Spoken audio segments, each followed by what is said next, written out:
आरम्भं करोतु महोदय। आम्। वक्रतुण्ड महाकाय सूर्यकोटि समप्रभः निर्विघ्नं कुरु मे देव सर्वकार्येषु सर्वदा। सरस्वती नमस्तुभ्यं वरदे कामरूपिणि विद्यारम्भं करिष्यामि सिद्धिर्भवतु मे सदा। गुरुर्ब्रह्मा गुरुर्विष्णु गुरुर्देवो महेश्वरः गुरुः साक्षात् परं ब्रह्म तस्मै श्री गुरवे नमः। ॐ सहनाववतु सहनौ भुनक्तु सह वीर्यं करवावहै तेजस्विनावधीतमस्तु मा विद्विषावहै। ओम शांति शांति शांति। धन्यवादः महोदय। धन्यवाद। अस्तु, वयं गतकक्षायां बहुव्रीहिसमासस्य सर्वान् विषयान् समापितवन्तः। अद्य एतावत्पर्यन्तं पठितान् विषयान् समासान् एकवारम् अभ्यासं कृत्वा अग्रे सरामः। तस्मात् पूर्वं प्रश्नाः सन्देहाः सन्ति वा गृहकार्यस्य विषये वा विषये वा? नमस्ते महोदय, मम सन्देहाः सन्ति। पृच्छतु महोदय। कृतमस्तकाञ्जलिं यत्र यत्र रघुनाथकीर्तनं तत् श्लोके कृतमस्तकाञ्जलिं क्षम्यतां, गृहकार्यसङ्ख्या किमस्ति? 16। तत्र भवान् उत्तरपत्रे मस्तके अञ्जलिः यस्य सः इति दत्तवान्।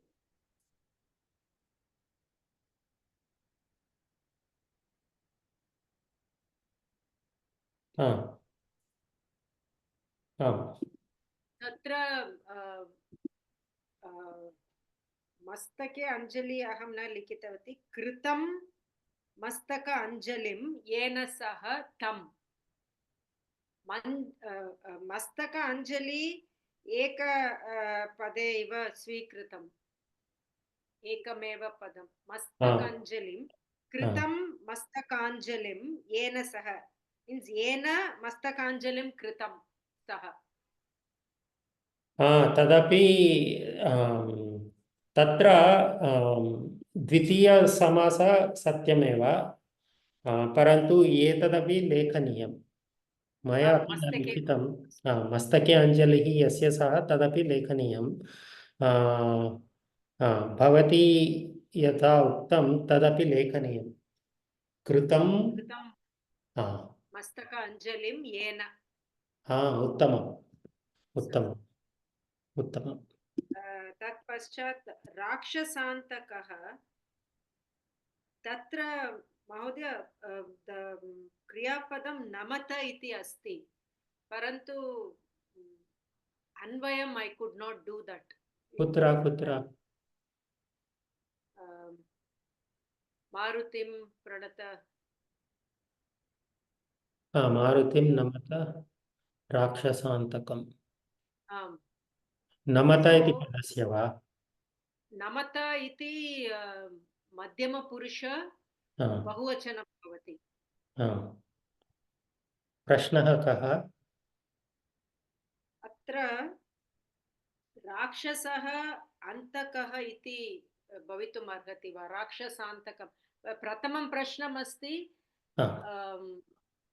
अत्र अन्वयं कर्तुं न शक्तवती अहं। नमत यत्र यत्र रघुनाथकीर्तनं, नमत इत्युक्ते यूयं नमत, परन्तु I mean I could not get the correct Anvayam. I don't know if somebody could do it. Yeah, Uyam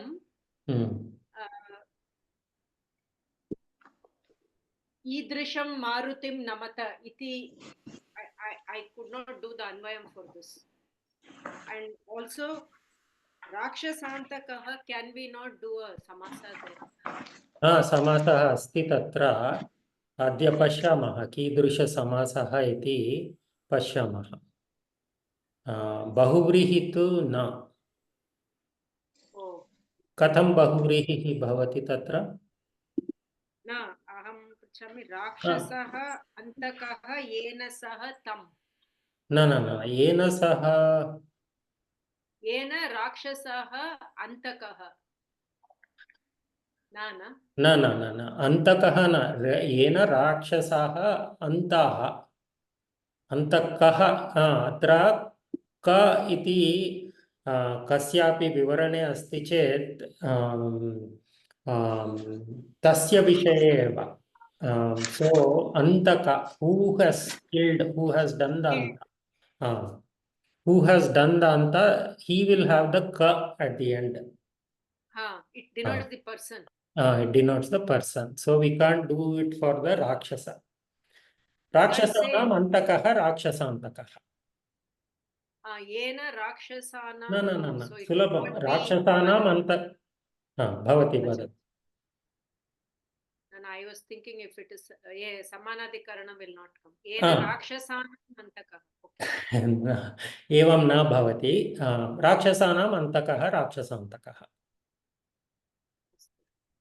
राक्षसः अन्तकः इति न भवितुम् कथं राक्षसः अन्तकः इत्युक्ते तत्र राक्षसः इति अन्तकस्य विशेषणं भवति किल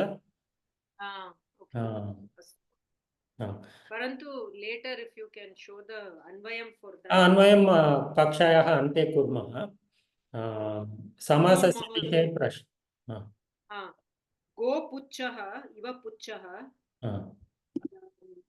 भवान् दत्तवान् गोः पुच्छः इव so there is a type of vanara called gopuchha.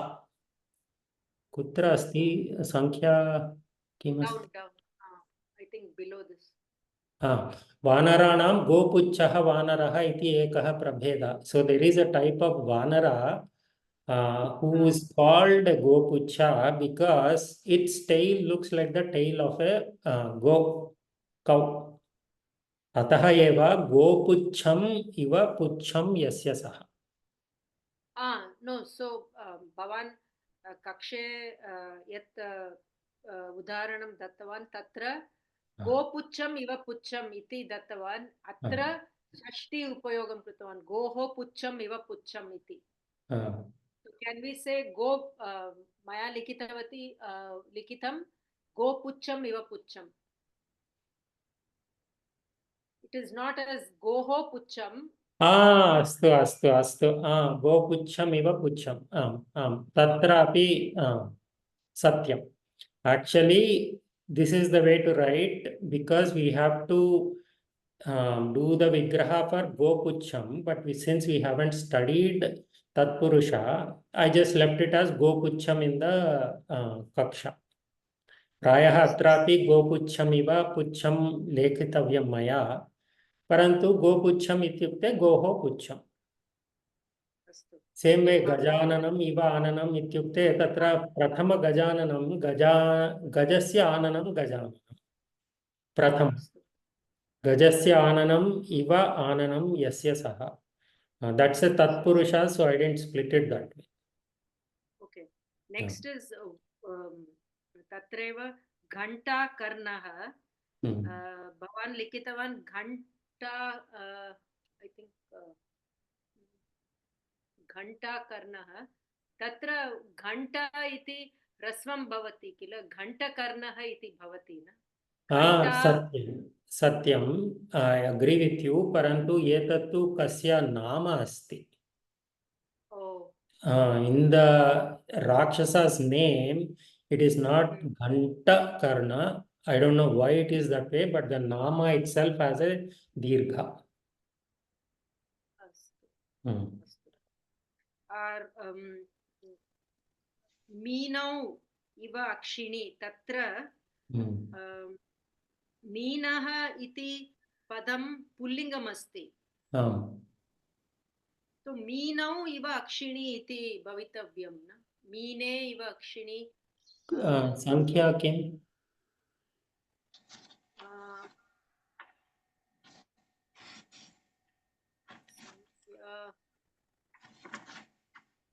प्रथमसङ्ख्या महोदय मधुरै प्रथमसङ्ख्या तद् विग्रहवाक्यं लिखतु इति 16 गृहकार्ये अस्ति 16 गृहकार्ये एव तत्रैव अत्र मीने इव अक्षिणी मीनौ इव अक्षिणी मीनौ क्षम्यताम्. So I have a request for everybody. If you already done this Gruhakaryam and you notice mistakes like this, please share it with me. Okay. Oh, sorry, Mahodaya. I'll do it next time. Not you. It's a comment for everybody. So some people have already submitted. So I don't want them to submit or think Meene is the correct answer. If you are not sure, please let's discuss. Agre. तत्पश्चात् किन्तु slide मध्ये उपमान समासे इव दृश्यते मीने वा नो same विभक्तिः on the slide मध्ये. Which slide महोदय? उपमान समासे.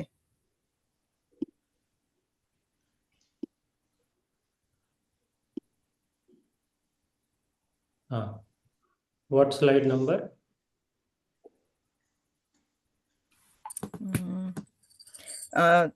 First slide, उपमान पूर्वपद. I don't remember, but when you say, yeah, this one, Rajive iva netre. अत्र राजीव इति नपुंसकलिङ्गं पदमस्ति. So this is prathama vibhakti, right? द्विवचन. द्विवचनं सत्यं. मीना इति पुल्लिङ्गम् अतः द्विवचनं विद्धि मीनौ. So Mahodaya, related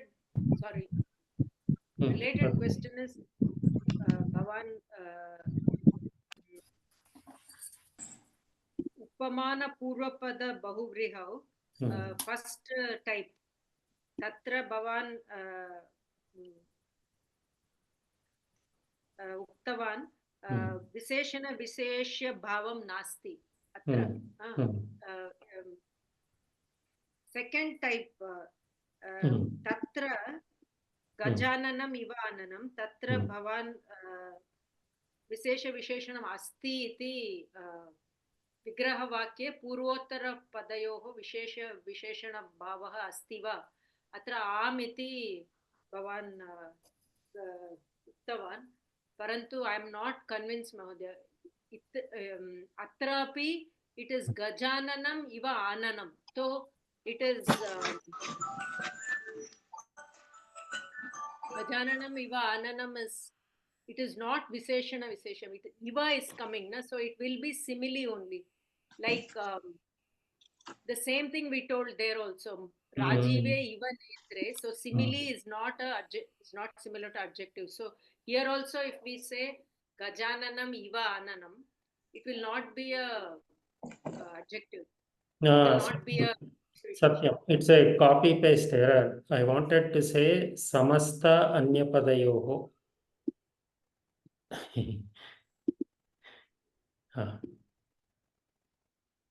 This is what I wanted to say. Astu. Oh, I already said that.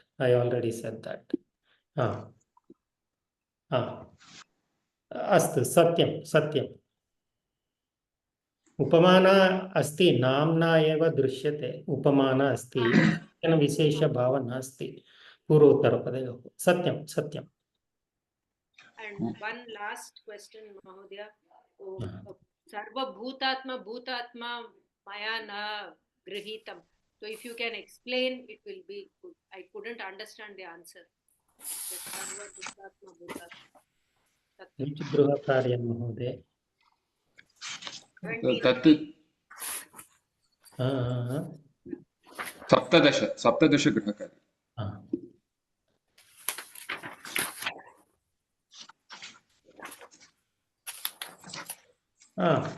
वयं तत्पुरुषसमासं पठितानन्तरम् एतत् पश्यामः. Let's study Tatpurusha first and then we'll revisit this. महोदय मम षोडश गृहकार्ये प्रश्नः अस्ति परन्तु समयः नास्ति चेत् चिन्ता मास्तु. वदतु, पृच्छतु. तत्र षोडश गृहकार्ये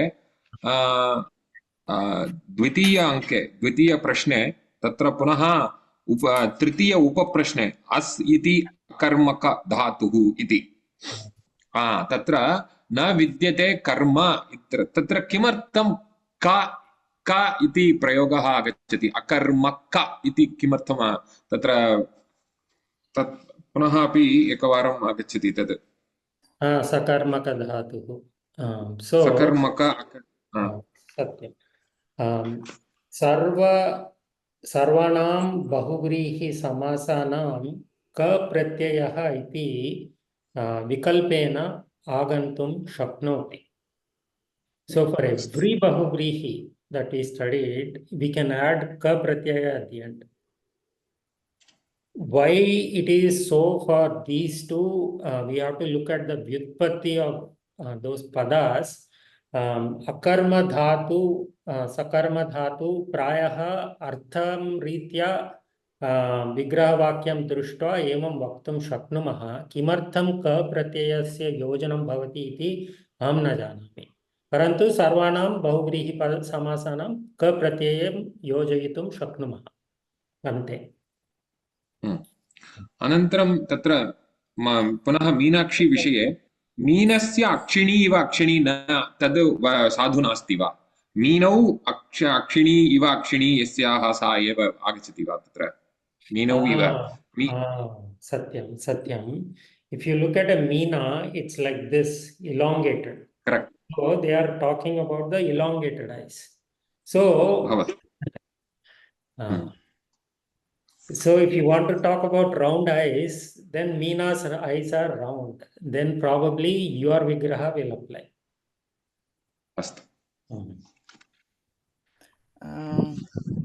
Mahodaya, on the एकक्षणं. Sorry, go एकक्षणं. हर्ष महोदय वदतु अनन्तरं वदति. okay. Aham that spoken Sanskrit madhye drashtavati that karman, because karma is a karman pratipadikam. So prathama vibhakti karma agacchati. Satyam. So when I scroll down, how the karma is there. So when I scroll down, it shows that karmak is also one dhatu. And that's why we can say karmaka like that. सा प्रायः वदति कर्मका इति एव पदमस्ति इति वा? Yeah, it's a pratipadikam, karmaka, pullinga. तस्य अर्थः कः? अहं न जानामि किन्तु स्पोकन संस्कृत मध्ये कर्मका धातु अस्ति like that. अस्तु, अनन्तरं पश्यामः. आम्, धन्यवादः. भानुमहोदय, एकक्षणं मधुमती महोदय पृच्छतु. मीनः इति पुल्लिङ्ग शब्दः मीना अपि चलति वा? मीना स्त्रीलिङ्ग शब्दो मास्तु वा? न, अत्र पश्यतु, केवलं पुल्लिङ्गे एव अस्ति मीना. आकारान्त स्त्रीलिङ्गपदं नास्ति. अत्र मम स्क्रीन् दृश्यते वा? So it's given only as pullinga. There is no strilinga rupam. प्रायः मीना स्त्रीलिंगं भवति प्रायः अत्र तु केवलं पुल्लिंगं दीयते प्रायः भवति. So for that we have to study the stri pratyaya. So for every pullinga rupam there might be an equivalent strilinga rupam. Simhaha tasya simha na simhika asti. Gajaha gaja iti. So I don't know what is the strilinga for meenaha. You have to look at the stri pratyaya. If it is akaranta strilinga, then meene we will know. Yeah, meene meene will be meene correct. iva. Satyam, satyam. Ramu Mahodaya, vadatu. You just explained to Ramnaran Mahodaya how that round and meena, what is that? I couldn't get it properly. No, what is the shape of a meena? It's like an oval shape, right? Okay, but how that word meaning samasa vigraha vakyam changes because of that?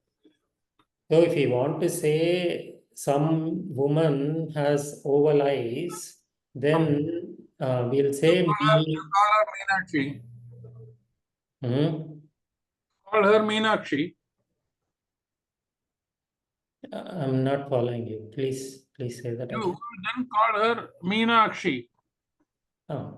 So if her eyes are oval in shape, meena iva akshini. So her eyes are like a fish.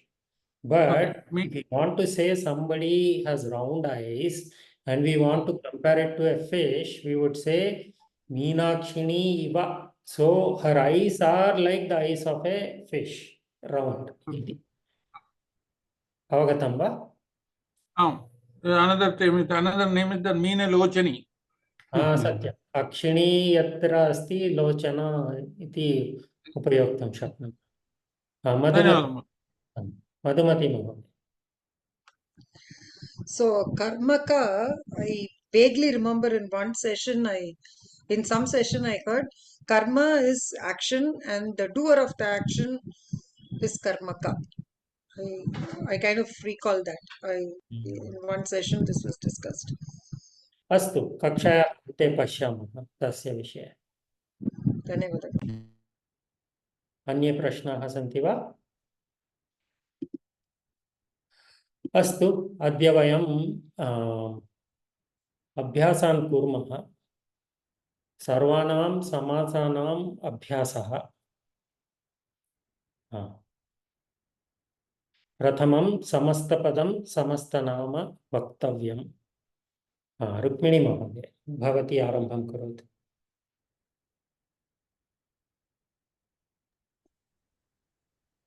पीतं क्षीरं यैः ते बालाः क्रीडितुम् उद्यानं गताः. This is Pītam Kshiram, both are in Prathama Vibhakti. I forgot the name. This is Samanadhikara Bahuvrihi. समस्तपदं किम्? पीतक्षीराः बालाः. एकम् अत्र पश्यन्तु. Why the vigraha vakyam is written the way it is written for bahuvrihi maya kinchit chintitam. So if we take this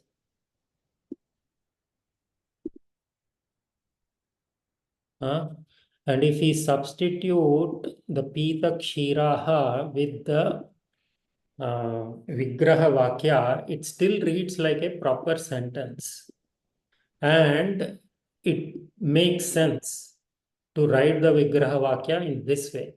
Pitam kshiram yaihi te balaha. Or we could have also written it as yaihi pitam kshiram te balaha. But this is the shaili, accepted way. So if you look at it as a vakya, sampurna vakya, it actually reads like a proper vakya. So if you are not sure what kind of yad shabda to use, try to combine the vigraha with the anyapadam and see what yad rupam makes sense. So there is some confusion sometimes whether it's Dvitiya or Tritiya or Chaturthi, Panchami. So I found that when I write it this way, it makes it much more easier for me to determine the appropriate Yad Shabda, the Vibhakti of the Yad Shabda. So this is just something I found useful. Use it if you like it.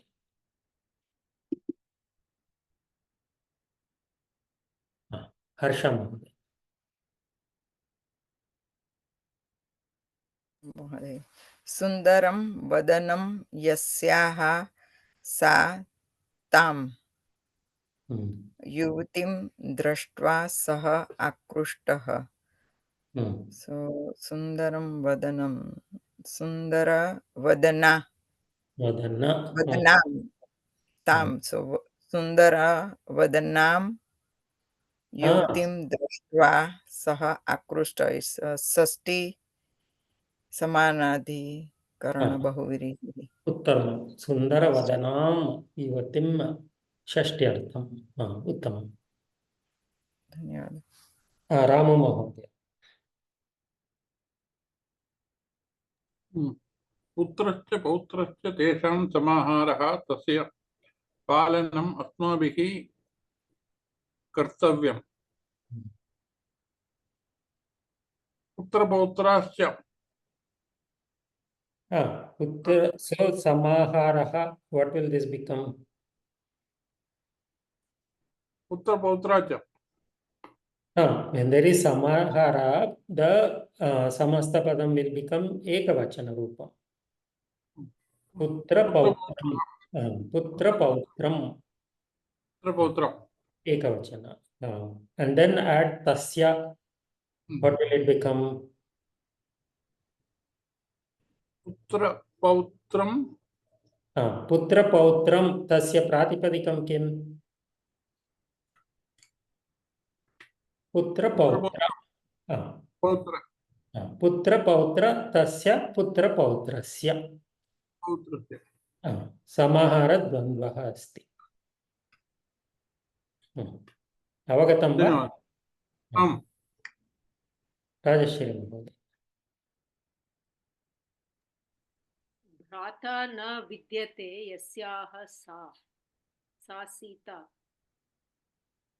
भ्राता न विद्यते अत्र भ्रात्रा भवितव्यम्. I'll fix this. भ्राता न विद्यते यस्याः सा अभ्रातृका अभ्रातृका सीता. उत्तमम्. अभ्रातृका सीता. भ्रात्रा सह वर्तते इति तेन सभ्रात्रेण सह भ्रात्रेण नो चेत् सभ्रात्रेण.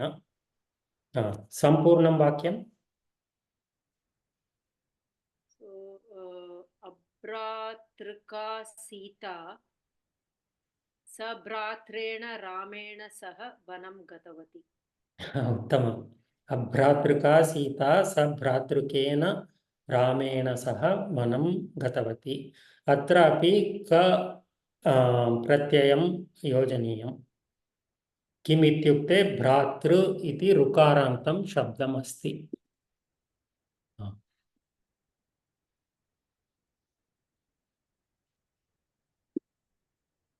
अस्तु. महोदय वद तत्र भातृकेण अणत्व भवति वा? नत्वं वा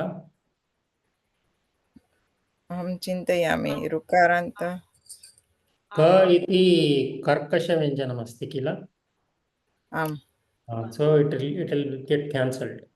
It has to be followed by mrudu vyanjanam or ha ya ra la Oh, va. right.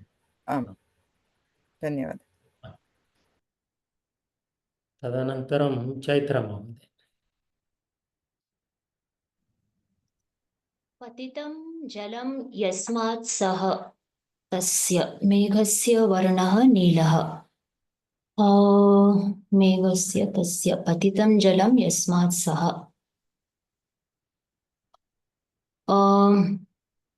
पतित पतितं जलम् अत्र प्रायशः षष्ट्यर्थ न षष्ट्यर्थ पतित पञ्चम्यर्थ बहुव्रीहि अस्ति किन्तु पतितजलस्य मेघस्य वर्णः नीलः सत्यं पतितजलस्य मेघस्य वर्णः नीलः पञ्चम्यर्थ समाधानं पंचम्यर्थ so the cloud from which the water fell is black in color इत्यर्थः अवगतं सर्वेभ्यः प्रशांत महोदय महोदय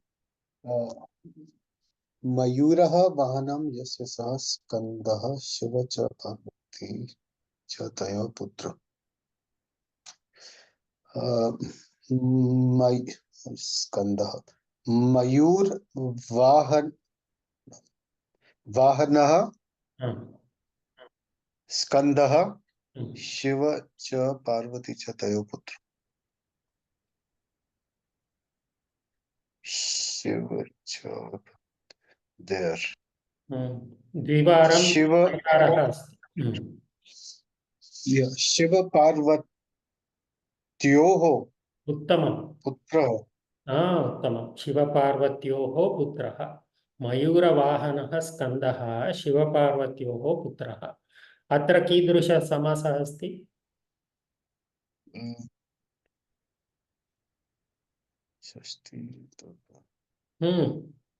that this is Sashti but समानाधिकरण अहं स्मरामि षष्ट्यर्थ समानाधिकरण बहुव्रीहि अत्र बहुव्रीहि नो च द्विवारम् अस्ति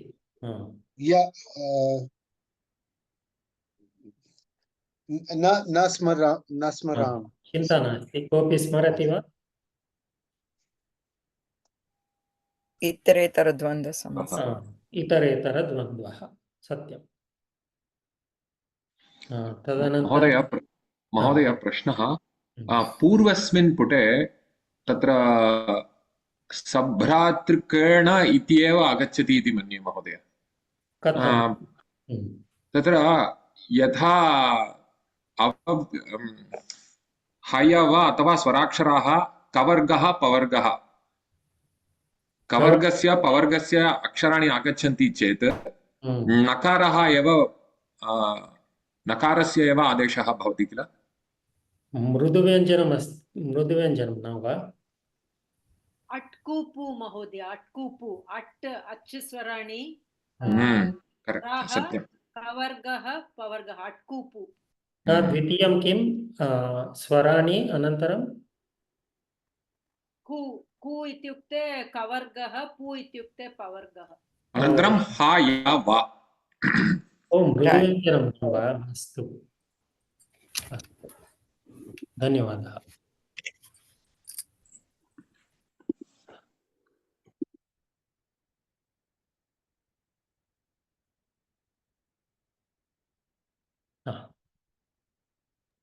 महोदय अत्र एकं संशयमस्ति मयूरवाहनः स्कन्दः अत्र समानाधिकरण बहुव्रीहौ विशेष्य विशेषणम् अस्ति चेत् एकं लिङ्गमपि समा सत्यम् अस्य विषये मया एकवारम् उक्तं वाहनम् इति स केवलं नपुंसके एव अस्ति तस्य पुल्लिङ्ग-स्त्रीलिङ्गरूपाणि न सन्ति so in such rare cases we have to accept it this way only अत्र लिङ्गस्य समानं न भवति so 99% of the times they have to match linga vachana vibhakti. There are exceptions like vahana which exist only in napumsaka and we can't do anything about it. So this is one of those exceptional situations.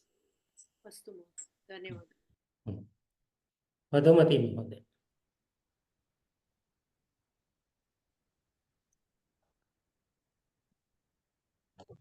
अग्रिमे सप्तानां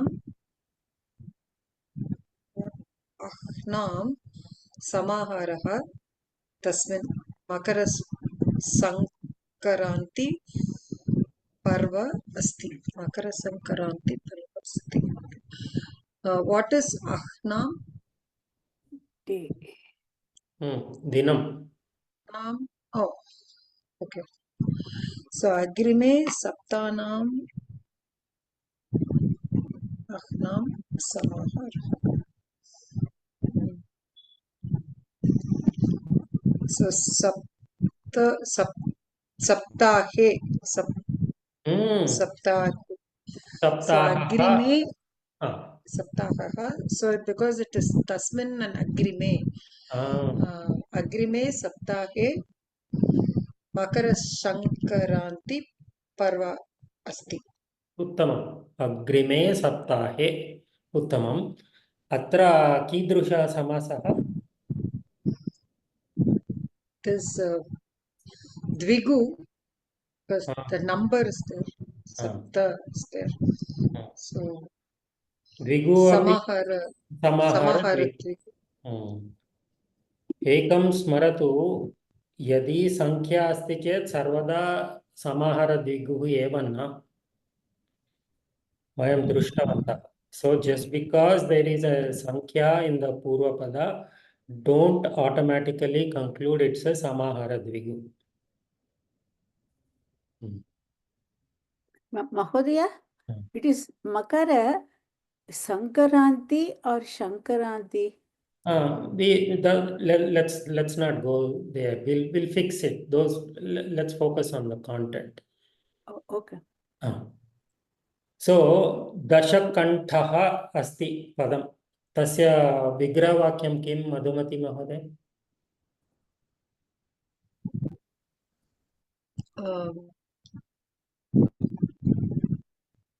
Dashanam kantana Katham Dashakantaha Ravanaha.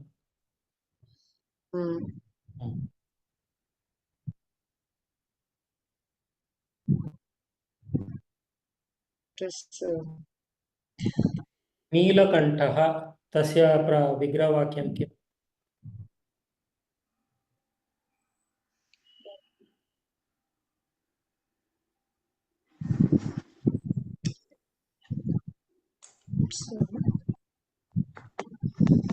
नीलकण्ठः शिवः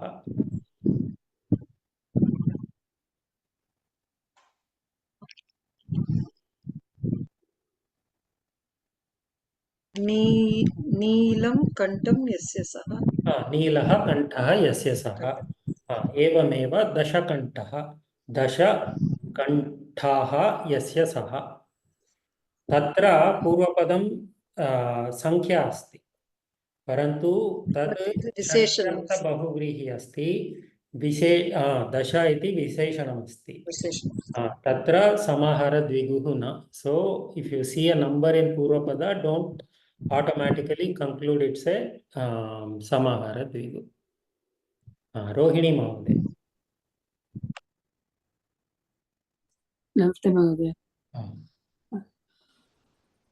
हंसगमनम् इव गमनं यस्याः सा तस्याः नर्तक्य गुरुः विश्वप्रसिद्धाः प्रसिद्धा प्रसिद्धा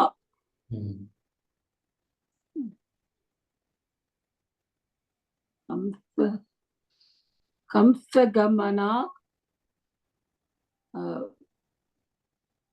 नर्तक्याः गुरुः विश्वप्रसिद्धा अत्र एतदपि अस्ति किल तस्य कंसगमना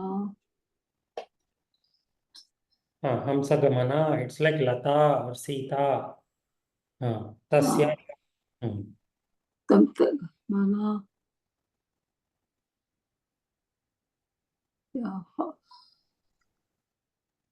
कंसगमना correct only say it loud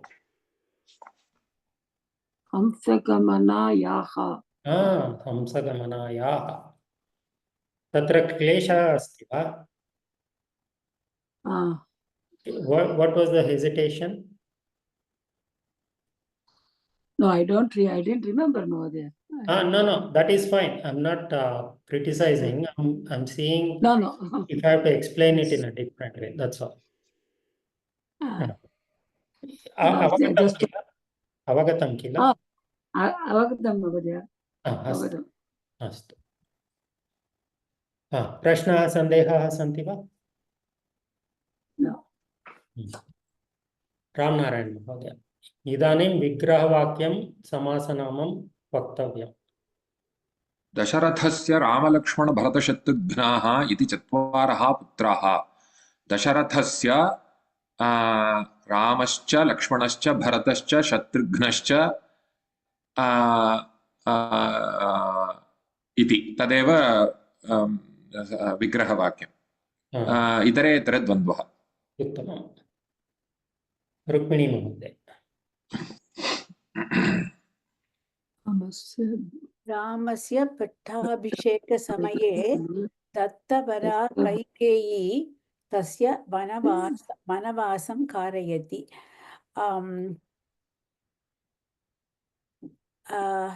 दत्तः वरः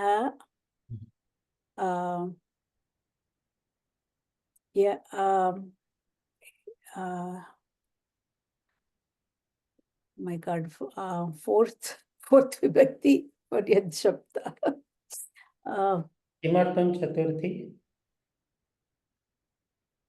she was given अस्तु दत्तः वरः यस्यै सा कैकेयी उत्तमं समासनाम किम्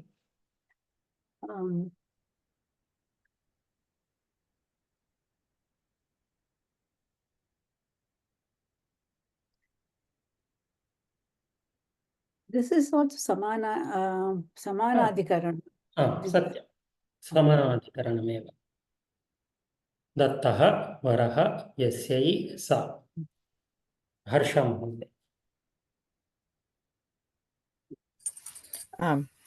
दासी दासं त्यक्त्वा श्रुतकीर्तिः सानुजा सीता अपि रामेण सह वनं गतवती दासी दासं so दासी च दासाः दासाश्च इतरेतर अनयोः समाहारः so समाहार इतरेतर and श्रुतकीर्ति पुनः दासी च दासाश्च अनयोः समाहारः so you are saying dasi and dasaha is bahuvachan because this is a dasi dasam so samahara dvandve सर्वदा नपुंसकलिंगम एकवचनम सत्यं दासी एकवचनमेव किमर्थम्? Oh, dasi hi, नदी nadivat. Dasi hi, न नदी नद्यौ nadyah, dasyah cha, दासाः dasaha cha, anayoho समाहारः. तेषां समाहारः बहुवचनमस्ति किल तेषां समाहारः तेषां समाहारः. So समासनाम किम्? uh, um, s- इतरेतर समाहार न और इतरेतर द्वंद्व समाहार द्वंद्व इतरेतरद्वन्द्वः एकः समासः समाहारद्वन्द्वः अन्यः समासः समाहार. And I उत्तमम् think Shrutakirtihi Sanuja Sita. Shrutah Kirtihi Yasyaha Sa. So Sashtyartha Samanadhikarana Bahuvrihi. कीर्तिः इति स्त्रीलिङ्गपदमस्ति पुनः प्रयत्नं करोतु Kirtihi, yeah, Strilingam. So पूर्वपदं किं भवति? Shruta Kirtihi श्रुता Sita. कीर्तिः Kirtihi. Right. Shruta Kirti. सानुजा Sa Anuja. Saha Anuja. So अनुजाय सह वर्तते इति सानुजा. Anuja is like Lata or Sita. What is the Tritiya Ekavachanam? अनुजया. Anujaya, not Anujaya. Anujaya saha vartate iti. Uttam. Saha purvapada bahuvrihi. धन्यवाद. Rajashri Mahoday.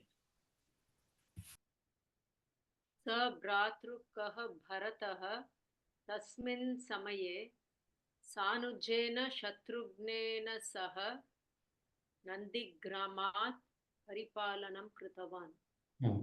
स भ्रातृकः भ्राता सह वर्तते. भ्राता सह वर्तते इति. समासनाम सह पूर्वपद बहुव्रीहि. भ्रात्रा सह. अत्र तृतीया विभक्ति किल सह अस्ति. सो भ्रात्रा सह वर्तते इति. तस्मिन् समये सानुजेन अनुजा स भ्रातृकः भरतः तस्मिन् समये सानुजेन शत्रुघ्नेन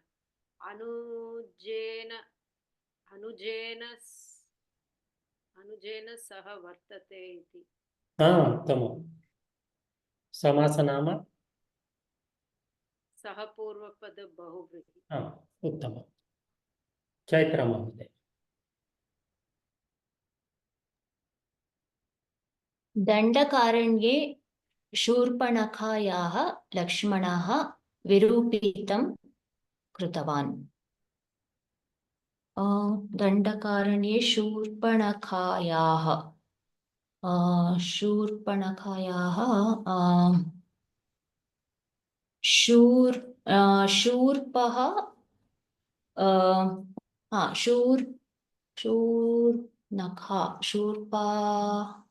शूर्पाः नखाः यस्याः सा शूर्पाः वा किञ्चित् कन्फ्यूजन् अस्ति महोदय. शूर्पा इति पुल्लिङ्गं. पुल्लिङ्गं नखा इति नखा अत्र are her nakhas shurpas or is there a different relation between the shurpa and nakha?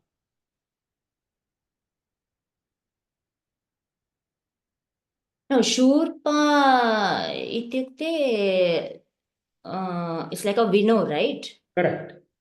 So, हाँ, part her so fingernail शूर्पः becomes, शूर् नखा कीदृशसम्बन्धः शूर्पः अस्ति पूर्वोत्तरपदयोः? हाँ, अत्र उपमान Ah. अस्ति खलु या रैट् Hmm. उपमानपूर्वपद बहुव्रीहिसमास अत्र विग्रहवाक्यं किम्? शूर्पः इव नखाः यस्याः सा शूर्पः न शूर्पाः. शूर्पाः अस्तु शूर्पाः इव नखाः यस्याः सा तस्याः. उत्तमम्. Mahodaya, can you explain it again? I didn't understand. Why is No. She was saying shurpaha nakhaha yasyaha sa. I was saying there is a upamanam atra shurpaha upamanam asti. So there has to be that iva in between. No, what does the sentence mean? Dandakaranye Shurpanakhayaha Lakshmanaha. Yeah. Virupitam kurupim krutavan. He cuts off her ear and nose, right? Oh, Virupitam Kritavan. Rupam virupam.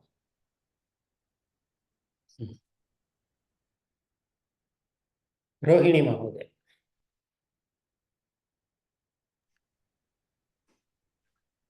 पञ्चवट्यां स सीतलक्ष्मणः सत्यवाक्यः धृतव्रतः रामः सन्तोषेण अवसत्.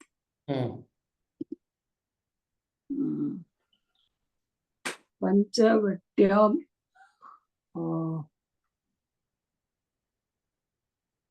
पञ्चानां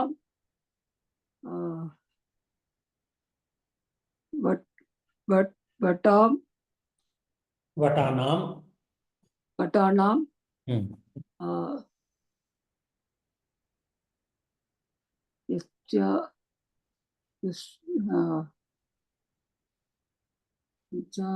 वट्यां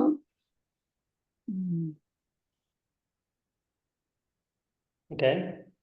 So यस्यां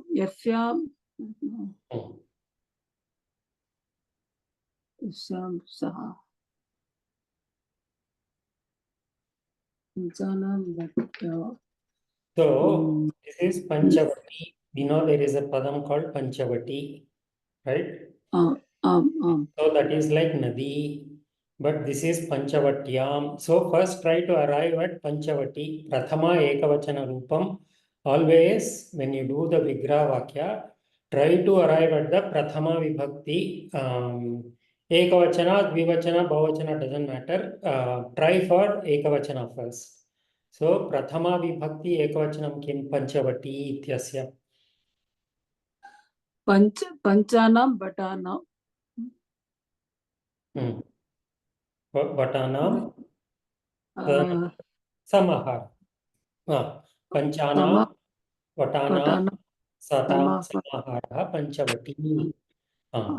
So this is not Panchavati but Panchavatyam. So Nadi. When does Nadi become Nadyam? Which Vibhakti? Saptami Ekavachana. So Strilinga Saptami Ekavachana Tadrupam kim?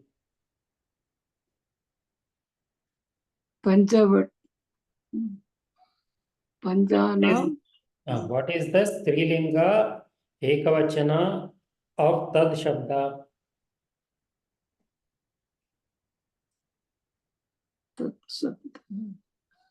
Tasyam. Tasyam. So Panchanam Vatanam Samaharaha will give you Panchavati, but this is in Saptami Ekavachanam, so add Tasyam. Tasyam. Tasyam. Samahara Dvigu. Tadanantara. Sasita Lakshmanaha.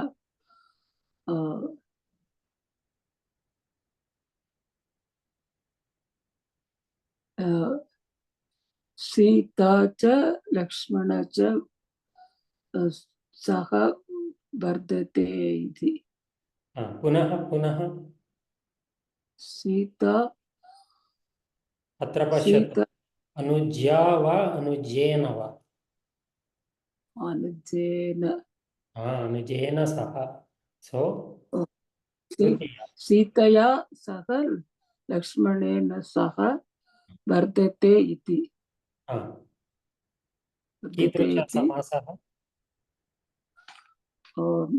सः पूर्वपदम् सीतया च लक्ष्मणेन सह वर्तते इति सः अत्र पूर्व ममापि एकः संशयः अस्ति सीता वा सीत वा इति संशयः अस्ति कोऽपि सम्यक् जानाति वा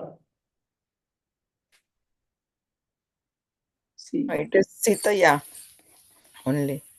No, not here samasta Sita Sita Sita Tatra Sita cha Lakshmana cha Sita Lakshmana.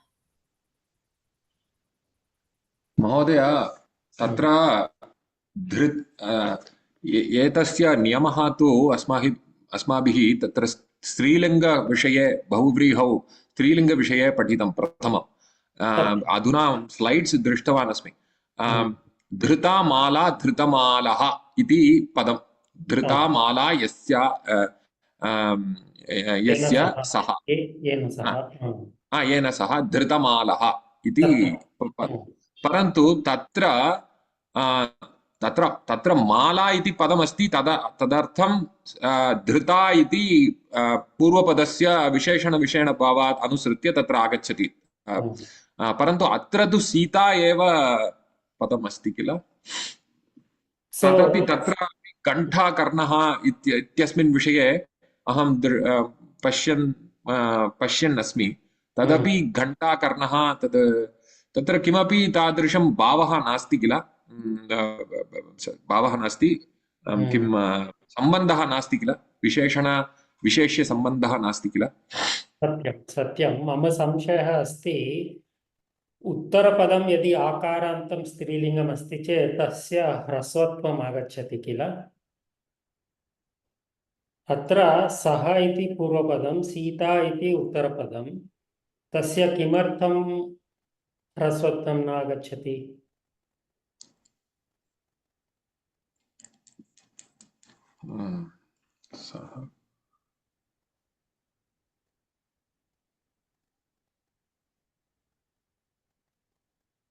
परन्तु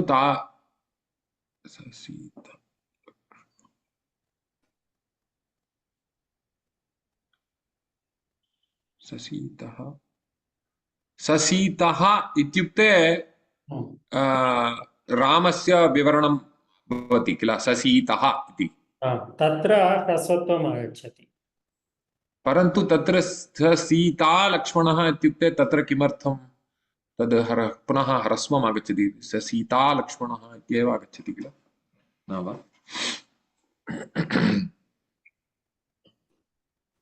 प्रथमं प्रायः सीता च लक्ष्मणः च अनयोः समाहारः सीता लक्ष्मण न सीता लक्ष्मणौ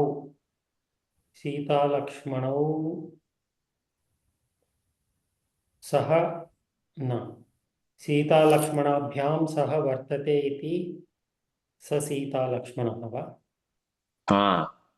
तदपि भवितुम् अर्हति सीता लक्ष्मणौ सीता लक्ष्मणाभ्यां सह स सीता लक्ष्मणः काव्येषु मध्ये उदाहरणम् अस्ति वा महोदय कुत्र किमस्ति काव्येषु मध्ये उदाहरणं मम कृतम् एतत् मम कृतं पदम्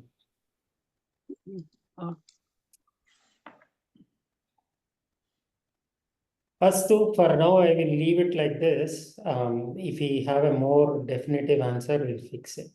Adya gacchatu Mahoday. Mahoday, I have a doubt. Gacchatu. When we get a padam like this, whether it is Sita Lakshmana or Sita Lakshmana, when we write Vigraham, should we not first write Sita cha Lakshmanaha cha Sita Lakshmana like that, and then add it with sa, or should we just write Sitaya cha Lakshmanena saha? That is the inconclusive part. Let's all collectively think about it and come to some conclusion. Even I'm not very sure. Mahodaya, Sa, Sita, Hmm. and then drop Akaranta Strilinga Padam, Sita is. So if, and Sa, we have to take Pullingvat. Sa, Sita. That is why I wrote it this way. Yeah. But I'm not sure if you do it the other way. Sita cha Lakshmanaha cha Sita Lakshmanau, and then Sita Lakshmanabhyam saha vartate iti sa Sita Lakshmanaha. Can we do it that way? Yeah, we can do that. So then it will be Sita, right? Not Sita.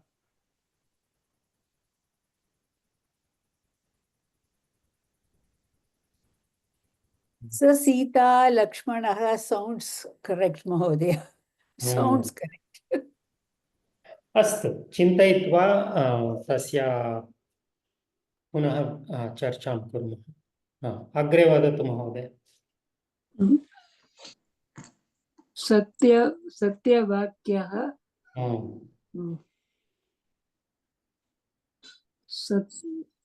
सत्यः वाक्यः यस्य सः। प्रातिपदिकं किम् उत्तरपदस्य? उत्तरपदं किम्?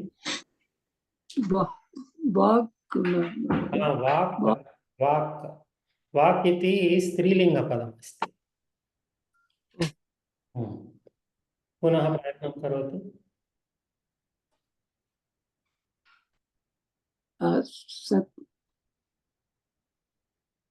सत्यवाक्यः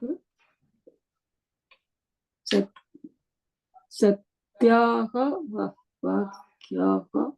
No, Vak, you already said Vak is the Pratipadikam. So, Vak.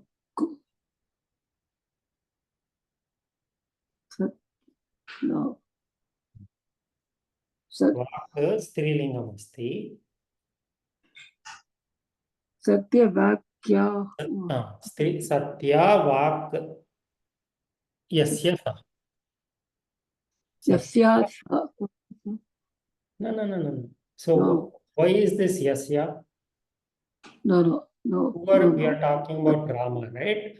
So this will be Yasya. Yes. Satya Vakya.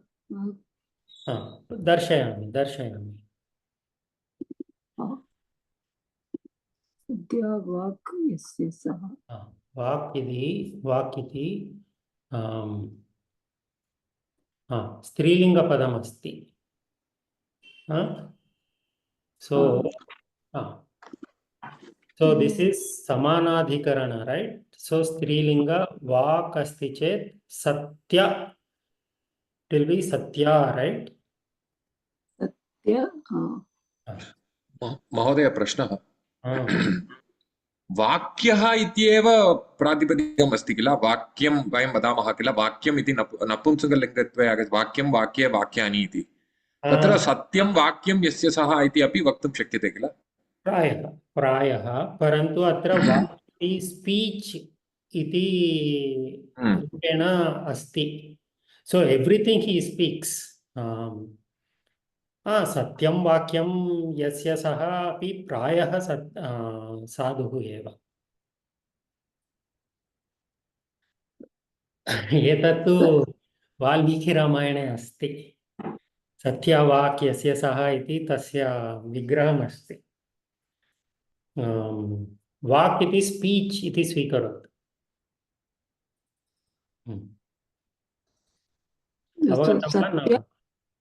Satyavakya Mहोदय. No, Mahodaya, Vak itself is the Padam. Okay. So, Vak means speech. uh, Ah. Agre. so, Dridabhradaha. Hmm.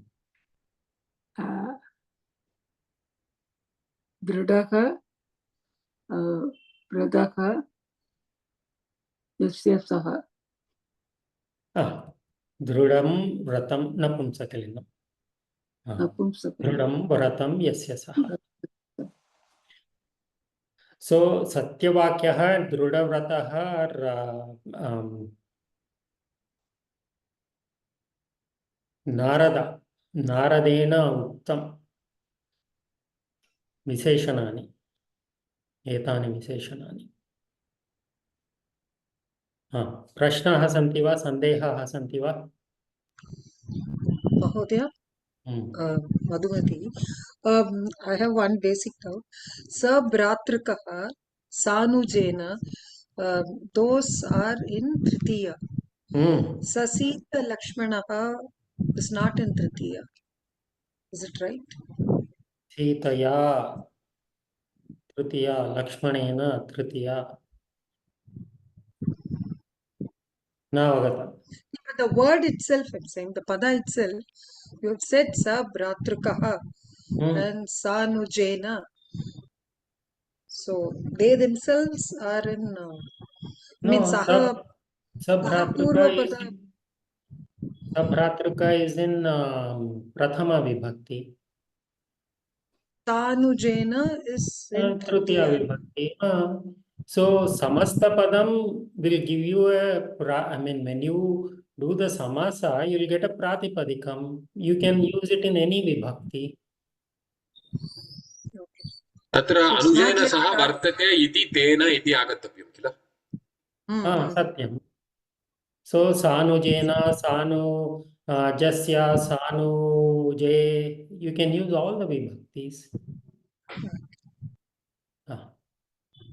That is why we add all these things, right? Tasyaha and Tasyam and all these at the end. Na avagatam va Mahoday? I got it, Mahodaya. I thought it was a rule to have the Tritiya Vibhakti in Sahapurva Padam. No, Sabhratruka is Wherever. in Prathama Vibhakti, right? Yeah, but generally third, I mean Tritiya Vibhakti, Saha is used. Right? That is Wherever the Saha that is the Upapada Vibhakti, Satyam. So in the Vigraha Vakya, you will have the Upapada Vibhakti, Anujena Saha. Parantu, you can, there has to be a Tena here. I think that will, I missed that. Satyam.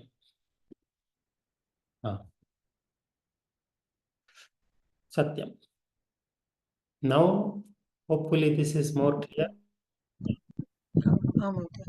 Kshamyatam. No, but I seriously thought Tritiya Vibhakti Saha usually comes, so I thought maybe this always comes in. Vigraha Vakya Tritiya. Parantu Samasta Padam Kimapi Vibhaktyam Bhavitum Arhati. Thank you. Prashnaha Sandehaha Santi Vatra? Mahodaya, Sasita Lakshmanaha. So when we are doing the samasas, first we have to take only first two padas, then take their pratipadikam, and then we have to add third one. So like that, sa sita, so it becomes sa sitaha. Pratipadikam is sa sit and Lakshmana, and then we derive sa sit Lakshmana. Not always, Mahoday. Agre darshan. So Dvandva Samase eva, you have to take all the padas at the same time. Ramaha cha, Lakshmanaha cha, Bharataha cha. So there you have to take everything at a time. In all other samasa types, you have to take two at a time. It doesn't say you have to take first two and then the samasta of those will with the third and then the samasta of those with the fourth and so on. It doesn't say it that way. It just says two at a time. Dhanyavad.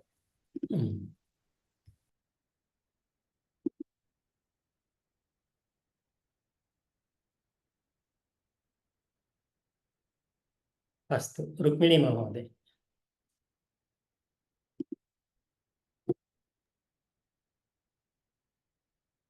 महाङ्कारः दशग्रीवः रावणः पञ्चवट्याः सीतापहरणं कृतवान्. So, महाङ्कारः महान्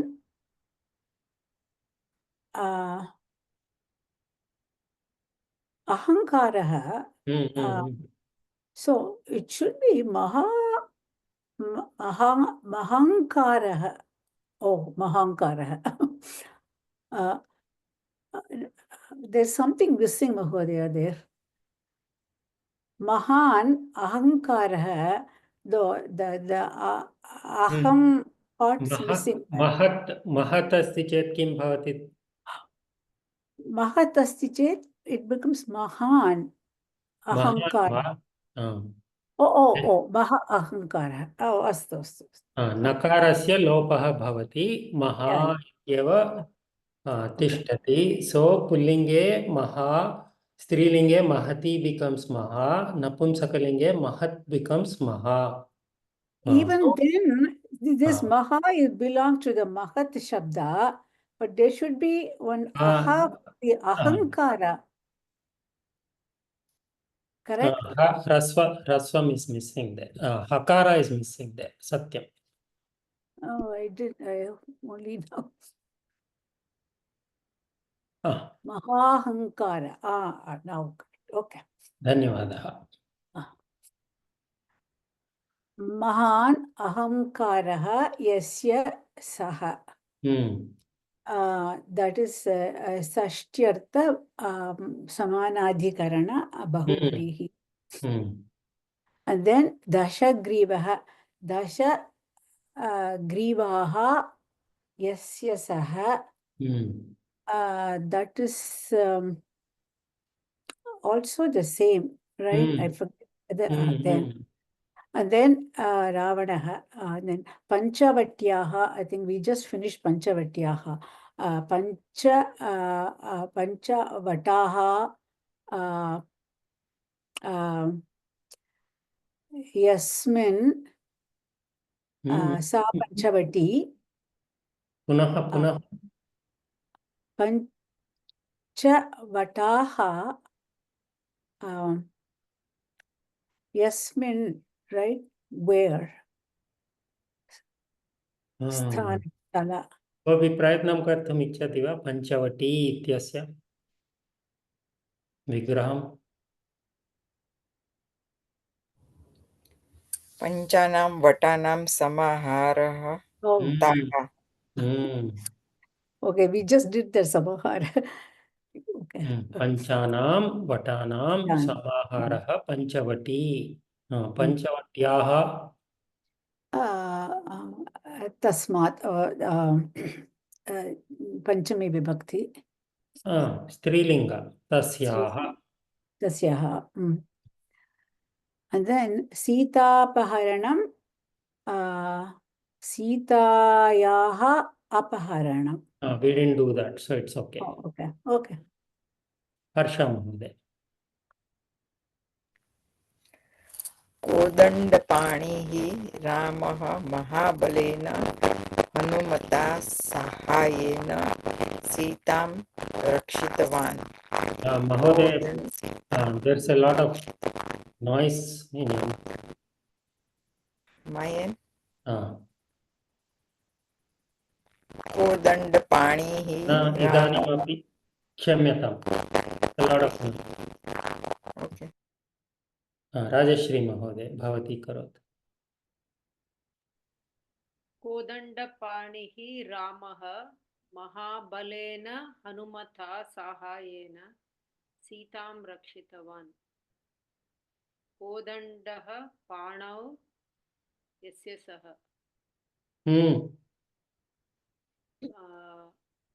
व्यधिकरण बहुव्रीहि. कोदण्डपाणिः रामः महाबलेन महान् बलं यस्य सः बलं कीदृशं पदं लिंगं किं नपुंसकं तो सो महत् महत् बलं यस्य सः तेन एवं तावदेव तत्यर्थ समानाधिकरणम् तृतीय षष्ट्यर्थ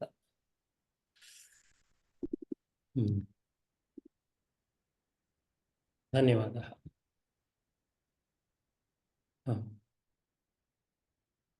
प्रशांत महोदय महोदय जितक्रोधः अनसूयकः रामः पुनः अयोध्यां पालितवान् जितक्रोधः जितेन क्रोधः यस्य सः वै जितेन नो जितेन जितः क्रोधः येन सह सत्यं येन सह सॉरी यस येन सह जितः क्रोधः येन सह अनसूयकः यस्य असूया नास्ति यस्य असूया what is sorry jealousy jealousy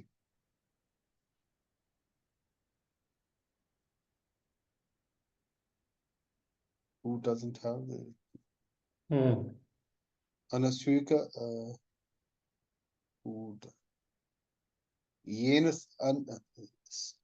the word is sorry asuyakah असूयकः अनसूयकः व्यतिरेकपदम् येन सह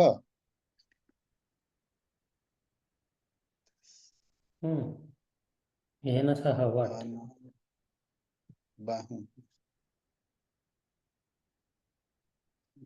चिंता नास्ति Yasmin Saha, who doesn't, who just may, like Saptami, would it be? Who doesn't have the jealousy in him, so अन्य कोऽपि Yasmin कर्तुम् इच्छति वा Na vid. Go ahead. हर्ष महोदय वदतु न विद्यते असूया यस्य सः नै बहुव्रीहि नैव so Prashant Mahodaya, please look at the नै बहुव्रीहि उदाहरणास न विद्यते असूया यस्य सह जिसका असूया न Is it yasya saha? सत्यं रामस्य विषये अस्ति किल No, but is it na vidyate asuya? I mean, asuya is not seen, so it should be. Should it be yasya?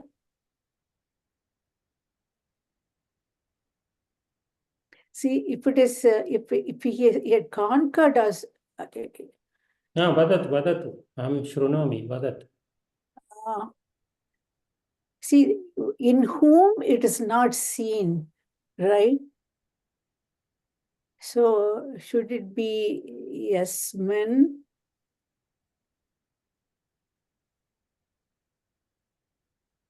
I don't know, I'm not sure. No. See, na vidyate asuya. One whose asuya is not seen. Oh, okay. So, प्रशांत महोदया जिसका असूया नहीं दिखता है जिसका सो न विद्यते सो नै बहुव्रीहि एकवारं पुनः अभ्यासं करोतु अस्तु प्रश्नाः सन्देहाः सन्ति वा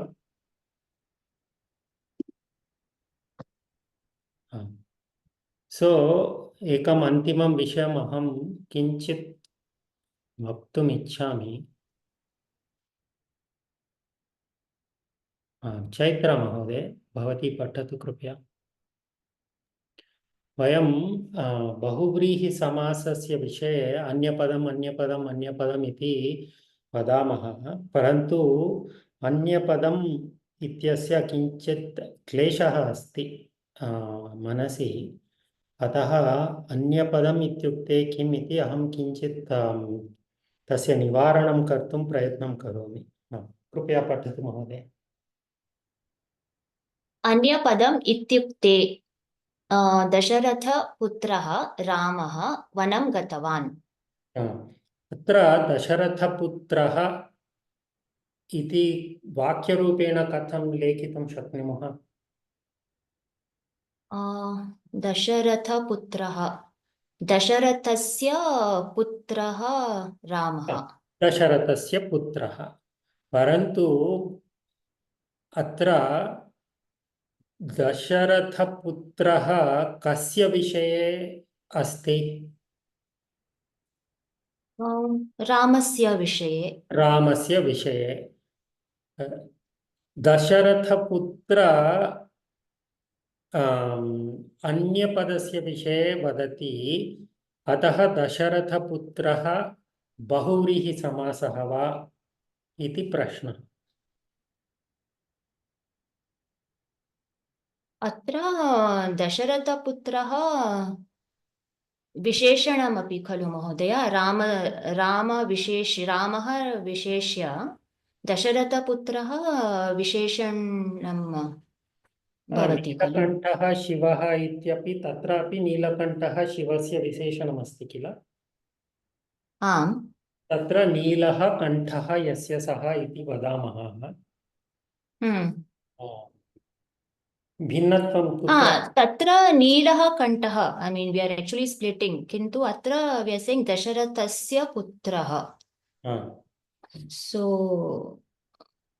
भेदः अन्य कोऽपि समास इति दशरथस्य पुत्रः, I mean I don't think we have studied that in Bahuvrihi, right? We haven't studied, parantu is this also not talking about Anyapadam? Mahodaya, it is actually not talking about Anyapadam kila. Putrasya vishaya eva tad vadati kila. Oh, Bhavan Bhavan pratyagachati va? Vadat.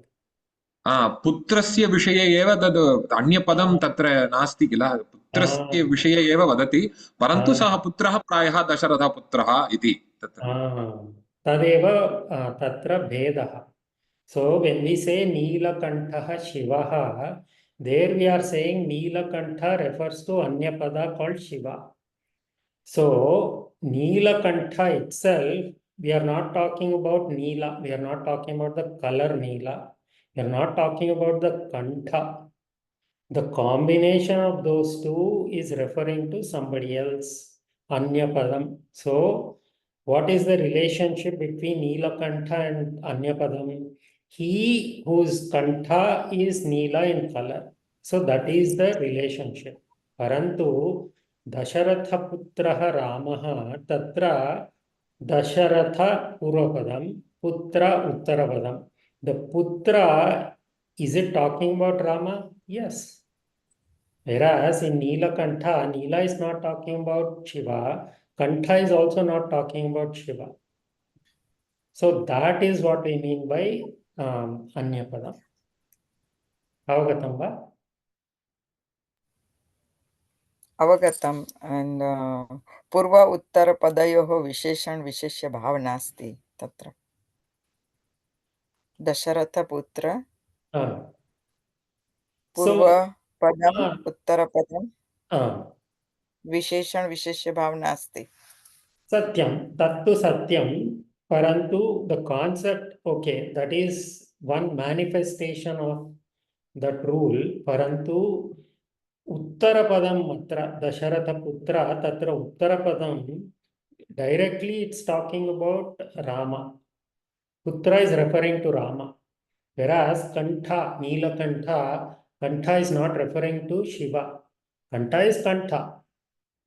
The combination of Neela and Kantha and the relationship to Shiva, by the fact that we are establishing the relationship by saying he whose Kantha is Neelakantha.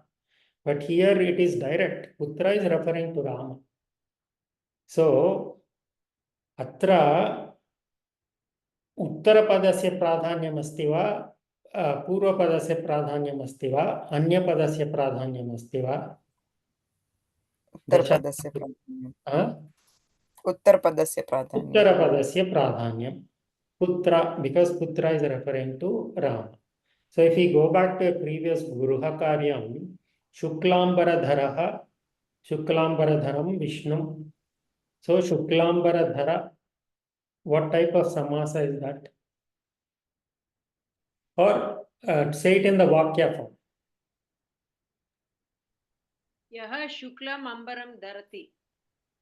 So Dhara, what is the Uttarapada there? Dharaha, that is the pradhanyam. Dhara. So he who is wearing, Dhara means he who is wearing.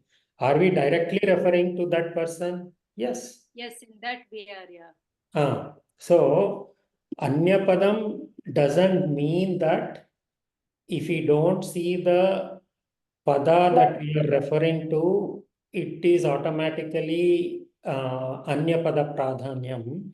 So you have to look at the artha also. So if the Uttarapada directly refers to some other pada, then this is not Anyapada pradhanyam, parantu Uttarapada pradhanyam. So this is not a Bahuvrihi. Avagatam? Sandeha asti va atra? एक minute एकं निमिषं see in the Dasharatha Putraha Ramaha, why it is not Vishesham? It is Visheshanam. Not in this context, generally. It is Visheshanam only. Okay. Dasharatha Putra is a Visheshanam for Rama. It just so happens Dasharatha Putra itself is not a Bahuvrihi. Even though on the surface it looks like it is referring to Anyapada. Let's look at one more Udaharana. Hataravanaha Ramaha Vanat Pratyagachati. Atra Hataravanaha Tasya Vigraham Kim?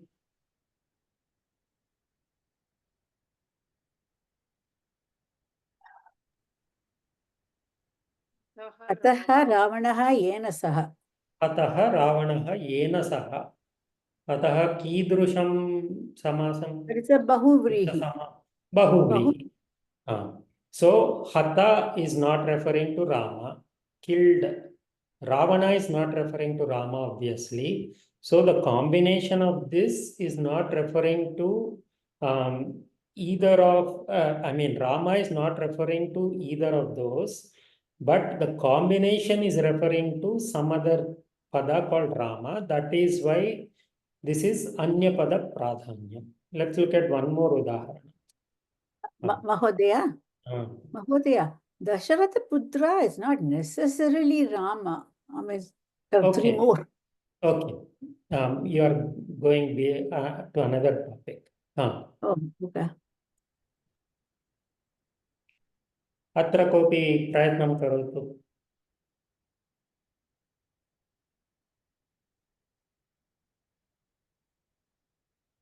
पीतं अम्बरं no.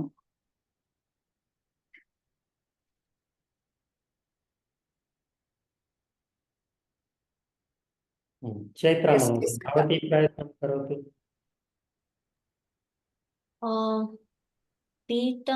पीताम्बरः विष्णुः भक्तपालकः अस्ति. पीतम् अम्बरं यस्य सः. बहुव्रीहि किल? आम्, अत्र समानाधिकरण. Pita is not Vishnu, Ambara is not Vishnu. Their combination is Vishnu. भक्तपालकः. प्रायः अत्र भक्तानां पालकः. Palakaha is referring directly to Vishnu, one who protects. Vishnu. One who protects. Protector. So it is not Bahuvrihi. So it is Yatra Yatra Uttarapadasya Pradhanyam Asti Tad Tatpurusha Samasaha. Just like we saw Anyapada Pradhanyam Yatra Asti Saha Bahuvrihi Samasaha Yatra Uttarapadasya Pradhanyam Asti Saha Tatpurusha Samasaha. Rajshree महोदय भवती प्रयत्नं करोतु तृतीयं पीताम्बरधरः विष्णुः भक्तपालकः गरुडवाहनः अस्ति पीताम्बरधरः so पीताम्बरं धरति यः पीताम्बरं धरति इति पीताम्बरधरः so is this a Bahuvrihi? No, because Dharaha itself, it indicates the person. Dharaha, one who is wearing Satya.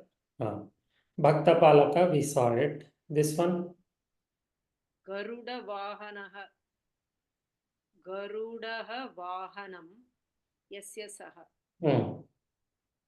Etattu Bahuvrihi. Garuda is not Vishnu. Vahana is also not Vishnu. Bahuvrihi. So, one question. Sorry. No, Vadat.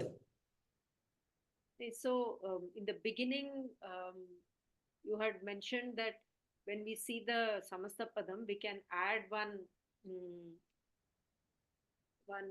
We either make a sentence or we add a Kriya Padam, and to find out which is the Pradhanyam. So, if suppose for this Dasharatha Putraha we add some or any of these words, we can do that method also, right? And that method also. Satyam, Satyam. So, what I was trying to convey here was, what does Anyapadam mean? Doesn't necessarily mean if the Pada, Samasta Pada directly is not talking about, or if there is one more Pada that is referring to the Samasta Pada, it doesn't automatically make it a Bahuvrihi.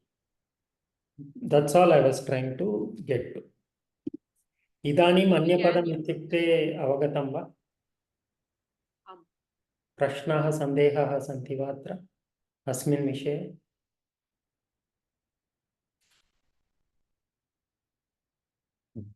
अस्तु अग्रिमसप्ताहे वयं विरामं स्वीकुर्मः तदनन्तरं तत्पुरुषसमासस्य आरम्भं कुर्मः तस्मात् पूर्वं प्रथमा परीक्षा भविष्यति So we'll have a break between after Sankranti. Let Sankranti go, and we won't have the pariksha immediately after. So enjoy your Sankranti. We'll have it a week later or something like that. Astu idanim mangalashlokamं कृत्वा समापयामः तदनन्तरं प्रश्नाः सन्ति चेत् पृच्छन्तु हर्ष महोदय मंगलश्लोकं करोतु ॐ पूर्णमदः पूर्णमिदं पूर्णात् पूर्णमुदच्यते पूर्णस्य पूर्णमादाय पूर्णमेवावशिष्यते ॐ शान्ति शान्ति शान्तिः हरि ओं नमो गुरुभ्यो नमः हरि ओं धन्यवादः सर्वेभ्यः धन्यवादाः